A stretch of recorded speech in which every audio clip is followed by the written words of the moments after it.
ত্রয়োদশ জাতীয় সংসদ নির্বাচনের আলোচিত প্রার্থী ও এনসিপির মুখ্য সমন্বয়ক নাসিরুদ্দিন পাটোয়ারীর একটি অভিযোগকে ঘিরে সামাজিক যোগাযোগ মাধ্যমে ব্যাপক আলোচনা শুরু হয়েছে। তিনি অভিযোগ করে বলেছেন, ডক্টর ইউনূস একজন জালেম ব্যক্তিকে বাংলাদেশে নিয়ে এসেছেন এবং আমরা দেখেছি তাদের মাধ্যমেই আওয়ামী লীগের কার্যালয় উদ্বোধন করা হচ্ছে। 15 ফেব্রুয়ারি রোববার রাতে রাজধানীতে আয়োজিত এক সভায় বক্তব্য দিতে গিয়ে তিনি একথা বলেছেন। তবে তিনি ঠিক কোন ব্যক্তির কথা বলছেন সে বিষয়টি স্পষ্ট করে উল্লেখ করেননি এবং কোনো নামও উচ্চারণ করেননি। প্রধান উপদেষ্টা ডক্টর ইউনূসকে উদ্দেশ্য করে নাসিরুদ্দিন পাটোয়ারী আরও বলেন, আপনি যেভাবে এদেশে ইলেকশন ইঞ্জিনিয়ারিংয়ের সহায়তা করেছেন তা জাতি মনে রাখবে।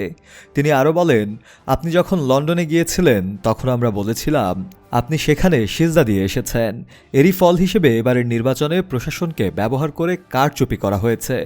একই বক্তব্যে তিনি বলেন, সারা দেশে আমাদের বোনদের ওপর হামলার ঘটনা ঘটেছে, এর দায় আপনাকেই নিতে হবে। আমরা কাউকে ক্ষমা করার পক্ষপাতী নই। এনসিপির এই নেতা অভিযোগ করেন, শহীদ ওসমান হাদী হত্যার বিচার দাবি করায় আপনি ইনকিলাব মঞ্চের ভাইবোনদের ওপর নেক্কারজনক হামলা চালিয়েছেন। একই সঙ্গে তিনি বলেন, আমরা যখন ওসমান হাদী হত্যাকাণ্ডের বিচার চেয়েছি তখন তা নির্বাচন বানচালের ষড়যন্ত্র বলে উল্লেখ করা হয়েছে। বাংলার মাটিতে ওসমান হাদী হত্যার বিচার হতেই হবে। বক্তব্যের শেষাংশে তিনি আরও বলেন, যদি এ হত্যার বিচার হতো তাহলে আমাদের বোন আজ গণধর্ষণের শিকার হতো না। বাংলাদেশ জাতীয়তাবাদী দল বিএনপির নামে যে সন্ত্রাসী কর্মকাণ্ড চালানো হচ্ছে তারা সেই সাহস পেত না।